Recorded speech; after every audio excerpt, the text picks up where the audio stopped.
Hey guys, in this video I'll be showing you guys how to make your advanced race system, more like the revamp race system. But like, let's get straight into it.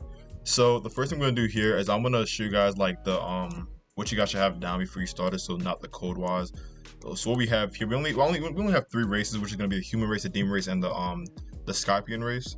And we're gonna have a module script where we like set the stats and all the other stuff where we can increment our stats depending on what race we have. So this is just like little effects we have just so you guys can see it. And then inside of here we have our event, just one remote function. We have our module and just one module just to put inside a folder. And inside this race module, it's pretty easy to set up really. All we have is our race names. We have human, we have demon, we have scorpion. So this is going to be the race names that we have. And we have a description here, which we can make a description for like the our race. So if you want to have a description, say if you have human race, let's say they have regular stats, they're fast, they're slow. You can put whatever you want for the description. And the C frame is just basically us trying to like C frame the effects on their body from the folder. And the power and walk speed defense is just how much we're gonna add to their stats when they have this race. Or we can put it percentage wise depending on what their actual power already is, but like it just adds 5 to their stats. It doesn't change, it just adds it. So if you already have 20 power and you're a demon, you get 35. So that's really easy to explain. And I feel like and we're also going to have our little cameras that I should explain as well. So we're going to have our start camera we're going to start at. So we're going to have our little start camera. Then we're going to have our door camera where we're going to go to, so we get to the little neon part.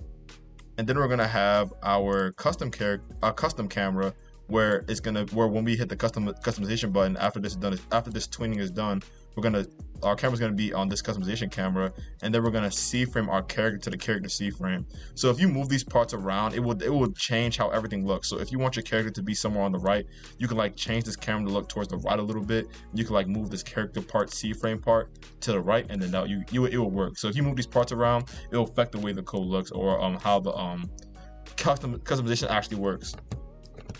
Alright, so now let's get into the coding aspect. Alright, so for the coding aspect, it's not really too difficult. If you watch my customization system and you look inside of the code, it's really similar because we're using the same UI, but I'll be able to drop the UI for you guys.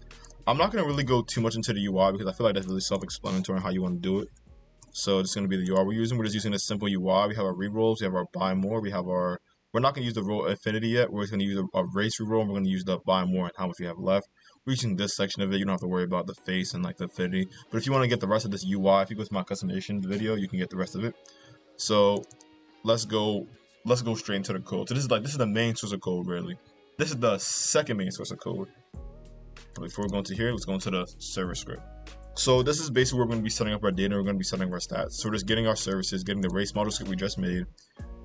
And we're just making a folder, and we're putting all our stats into a folder. We're having a little string value called race, so we can detect what our race is, so we can apply our wings and stuff like that. And then we just have walk speed, power, and like rolls. And then we're gonna basically just start our data sort of setting, just getting the data. So we're gonna get the data. If we don't have no data, then we're just gonna like default ourselves to a human race. But if we have data, we're just gonna set up the data. So we're gonna set up our power and all the other stuff. And what we're gonna do here, what this is basically doing is just setting up it's wadding the effects to us. So if we join back in the game and we want to re-roll again, we want to see the wings on us because we're already a scorpion or we're already a demon. And when we roll that, we want to make sure that we know that, oh, we're already a scorpion because we have wings. So all we're doing here, we're just basically wadding the wings to ourselves, and we're just C-framing it from our race module. It's kind of confusing. So the C-frame here, we're just using the C-frame inside of our race mod module. And I put it inside of a P call as well. So if you don't have a certain, let's say a race doesn't have nothing specific, they don't have nothing at all, it's not going to stop your code from running, it's going to keep running. So then for player removing, all we're going to do is just set the data. So when they leave, we're just going to set the data for them. I'm not going to go too much into this because I feel like this is really self-explanatory. Just like when they leave the game, we're going to just save all the data inside. We're going to save all the data inside of a table. Then we're going to set async. So we're going to set the data. Then we set the table values, and then that's basically it. We're going to do bind and close just for more protective precautions. And then before we go into this, let's go into the local script. So inside of here, we're just getting the mouse character, like, because I'm gonna make tutorials like where this is like really like easy to catch on. So we're just getting the services. Not gonna go too much into like the variables, but like the most important variables you want to pay attention to is the start point, midpoint, end point. the start point's gonna be the where your camera starts. The midpoint's gonna be where the camera's gonna like tween from the door. So if you start from here and you go to that door and you go to that door part, this is the start point, this is the mid part. So it's gonna go all the way to the mid part. And then let's go back to here. Let's get rid of this. Okay. And then we're gonna get the endpoint. The endpoint's gonna basically be when we set up our camera for the customization. And then we're just getting our stats, our reroll stats. So when we had rolls inside of our play, we have rolls, how much rolls. All right. So basically what we're doing here is we're just getting like the currently rolling. So when we try to so we can't keep rolling and rolling if we like didn't get the first result yet. And this is gonna be the pass ID. So this is basically gonna be our developer product. So if you guys don't know about developer product, I'm making a video about how to set up a developer product to where you guys can basically start using the marketplace service. We're gonna have a teleport ID as well where you can teleport to. Then we're gonna save all of our teleport buttons. So like if we hit the finish button or the play button, we're gonna teleport to the game because we're not customizing. And then just basically this is like for effect, just between the camera so it looks nice. This little quick effects when we click on like any type of like text button or anything like that. We're gonna have a little nicer like circle effect that pops up so it shows that we clicked it. And this little white out here is basically gonna be like the little white effect that pops up on our screen when we hit the customization button. So we can like, it's just a nice effect to it. That's what whiteout is doing. You have a duration and it takes a button. If button is true, we set the transparency to 0 so we can actually see it. If it's 1, we can't see it, so this has to be false. And this customize is basically just taking the UI to come all the way back down. I don't want to go too much into this code because I feel like this is very like, because I was just gonna do it for a showcase, but I just want to give like the brief instructions of like what's going on. So this right here is basically just we're just scaling this down. So this was up at first on like 1 stud on the width. So the width was 1 stud up. We put it 1 stud down to get it in our screen so we can actually see it. All right, then what we're gonna do here is basically we're gonna just set the customization to come down, set the play button, set the play button to go away and the customization button to go away as well. And then we're gonna loop through all of our text buttons and basically apply the click effect. So every time we click on a text button, we have that nice click effect. And all we're gonna do here, this is gonna be the something that most of you guys never seen before, but this is gonna be something new. So we're gonna do marketplace prompt product purchase. We're gonna fire the player that basically hit the button to prompt the purchase, and we're gonna fire a pass ID. And what we're gonna do here is we're gonna go to the server. And when we go inside the server, what we're gonna see here is that it fires. It doesn't take no parameters. It just has the player, right? So we're gonna get the stat folder and get the play and get the race player. So we're basically getting our race string value that's inside of our player, and we're setting up our race table with the percentage of our race. So it's gonna be a 40% chance to get the human race, 35 for demon, and 25 for scorpion. And then all we're gonna do here is if we have more than 0 rolls, because we also don't want to have 0 rolls you can roll, then we're gonna subtract one of our rolls, add it all to total. We're gonna do in next, so it's gonna go through each next of these, and then we're gonna basically add it to the total. I don't want to go too much into the randomization, but all we're doing is just randomizing it so we're just randomizing by the percentage. And then once we get it, if the count is greater than or equal to num, then we're gonna return val1. Val1's gonna be either one of these if it's bigger than. So it's gonna be it's randomized, so by the percentage as well. So, and if this is the case, then we're gonna do val, then we're gonna return true. And returning true, so we know that it actually worked, and we can tell the client that, hey, we took a stat away and we found what their race is gonna be. And if this somehow doesn't work, then we're just gonna if we somehow like don't get lucky enough to find like the right race we want, then we're just gonna default to the human, and we're gonna fire true because it did try to get a race, but we just defaulted to the human race. And all we're gonna do is just fire the get random item function. We're gonna do math.random from 1 to total, and then we're gonna set the race player.value equal to the final race, and the final race is gonna be the race it's gonna be the randomized race, and then we're gonna just return the race.value and false if we don't have enough stat points. So if we don't have enough rolls, then we're gonna just fire we're just gonna return what they already have. So they have human already. If they have scorpion, if they have demon, we're just gonna fire that. And when we go back to here, it's gonna every single time that a purchase is prompted to be this is a callback, so it's gonna call this back. So all we're gonna do is do product function. We're gonna fire the product ID inside of here. We're going to fire the receipt in the player. And then when this is fired, this just means if they have this developer product, we're going to give them 10 roles, and then we're going to fire true because it worked. And then what we're going to do inside the process receiver is going to get the user ID using the receipt info and get the product ID using the receipt info, because every time it's think of it like a change function. Every single time it's changed, it's going to fire. So we know what the product ID is going to be for the specific product and what the player ID is going to be. And then we're going to get the player from the user ID. Then we're going to do if player, and then we're going to get the handler. And then all we're going to do, we're going to do the product function. And then we're going to put the product ID so we can get the certain ID what we want. So you can basically increment these stats. And then we're going to put it in a P call. And then if it successfully runs, meaning that we have the Robux, we have everything required to get this developer product, then we're gonna do nm.product purchase decision, purchase granted. So it's gonna basically say, okay, you got the product, you get these 10 spins, everything's perfect. If not, you don't get nothing really. You don't get nothing at all. We're gonna warn the server that they didn't get it. Something maybe happened. You didn't have enough Robux. Maybe something in Roblox was going on. And then we're going to do not yet for here. So it's going to be the opposite. So purchase granted and not yet. So just the opposite of this. And then we're going to do marketplace service dot process receipt. And then we're going to set it equal to the process receipt. And remember, this is a callback. So it's going to fire this back. And if we go back into our client, we're going to do the race reroll. So this is where the real effects come in, right? Because all this down here is just all effects. So we're not going to go into this because this is not really really important to the system. We're going to go into like what makes this race system actually work really well and what makes it pretty unique. So all we're going to do here is every single time we hit the race reroll button, we want to say, okay, if we're currently rolling, then we don't want to roll no more because we already know that we're rolling. Then we're going to set it equal to true.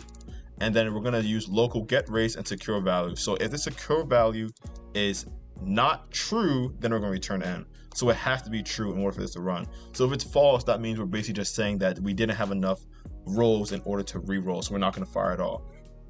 And then all we're going to do is put all the races inside of the table that we want, because we know that we have the human race, demon race, and Skypian. We're going to make a little spin duration 25. You can make it however you want. You can make the speed of it 0.1. And then when then we're going to do a for I loop, and then we're going to increment downwards. And then all we're going to do is we're just going to change the text label, the text label's text, to URA, and then concatenate it with the race table, but randomized through 1 and 3. Or you can just change this to the race table. This is the length of the race table, so 1, 2, 3, instead of just using 3, so it's more optimized. Then we're going to put an exclamation mark. And then when we do that, that's basically going to keep randomizing through random names inside of the table. And then we know that this get race already knows what our race is, so we can just do this for like a nice effect. And then when I is equal to 5, we can just set the speed up 0.2, so it's going to take a little bit while. It's going to take a little bit longer before it gets to the final how can I explain the final text, because it's going to take a while before this is actually done. So we want to like make it slow down after it's going pretty fast. And then when it's done, we want to set the text to this actual race, because we know that this gives us our actual race. If we get like human here and it's keep like re-rolling and it stops on demon, but our actual race is like our actual race is human, then it's gonna tell us it's actually human. You got played or something like that. And this right here is basically what I explained inside of the server side. All we're doing is we're just equipping our effects on our character depending on what our race is. So all we're doing here is like if the amount of things inside the terrain is more than 2, then we're gonna destroy everything inside the terrain. We're gonna loop the terrain, just destroy it, because we know that we're pairing stuff to the terrain, and we don't want to overdo anything into the terrain. So let me explain like this. This is kind of confusing to explain. So terrain has nothing inside of it, right? And after, we're gonna add a wall constraint to the terrain, and we're also gonna add the effect. And when we add the effect and the wall constraint, basically if this is more than 2 or equal to 2, then we're going to remove this, and then we're going to add another 2 wall constraints or like another effect. And then if then that's basically it, right? So we're just going to check if it's greater than or equal to 2, and if it is, remove everything from the terrain. And then we're going to basically just equip our wings, our demon horns, or anything of that sort. And then if error is basically just error, because we know that we don't have no effect for this race, meaning that there is nothing inside of our effect folder that can be equipped on our character. And then we can say currently rolling default because we're not rolling anymore. And then all we're gonna do here is we made a little table called teleport button. So this is gonna be all the buttons that we can use. So if you hit the play button or the finish button, those are gonna be the buttons that are gonna teleport us. So we're gonna loop through that. We're gonna loop through the teleport button, and then we're gonna detect the mouse button one click, and then we're gonna teleport the player to the teleport ID. So whatever the ID is, and then we're gonna teleport the player, of course. And then this is where like the effect comes in for the race system. So we're gonna just find click effects just for a little effect, and then all this is doing is we're just tweening. We're just tweening this. We're tweening this start camera to this door camera part, and then we're gonna make a little. We're gonna make our little white out. So this little effect, if I can just pull it up for you guys right here, this little whiteout effect. Let's go to the background transparency. We're just making like this. Sorry for the flashbang, but that's all we're doing. We're just making the effect come in our face the closer we get to the door part. That's basically all we're doing here, and we're just C-framing the character to the C-frame character part. So if I go here, and we're gonna see from our character here, so you can see our camera, so we can see our character while we're rolling for a race. And then that's really basically it. All we're doing is concatenating the this is all just concatenating, so when we're re-rolling, we can actually see that you're a human, blah blah blah. Like it's just concatenating for the re-rolls. So let's say like you have like 20 re-rolls. Every single time the re-rolls change, we just change the re-rolls. If you buy more re-rolls, we also want to see when it changes. And so that's all we're really doing here. I feel like this is nothing really too complex, but just a heads up, we're gonna be making a tutorial on like how to learn how to code, so it's easy to understand me explaining, so I don't go too in depth on the code, and I just explain what I'm doing more like pseudocode in the concept. And all this is doing right here is we're just moving the character around. Nothing too much, nothing to go too in depth about. Alright, so for the next part, because we made it so you could teleport to another place. So when you go to view and you go to asset manager, you go to places, you want to right click, you can add a new place, and then you can copy that ID, and then you can use that as your teleport ID. So we already did that already, so we can just double click on our race system teleport. Now it's going to open up a new Roblox studio for us, so we can actually join the place. Let's wait for it to load.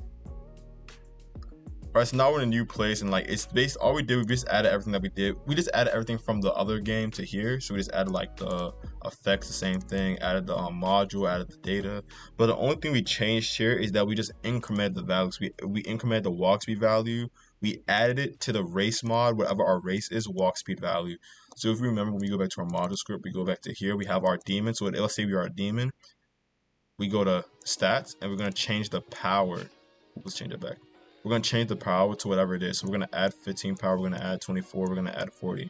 So whatever race we are, we're going to add we're going to increment it by whatever stat we have inside of here. This is why modules are super helpful. And that's basically how you make your race system. If you have any questions about the system, be free to hit me up. If you want me to adjust in a certain way, I would love to do that for you guys. And I did kind of rush on this to try to get this video done as quick as I can. I'll make sure I do these videos ahead of time so I can make sure I get these videos done. Sorry for the rush. I hope you guys do enjoy this video, and have a nice day.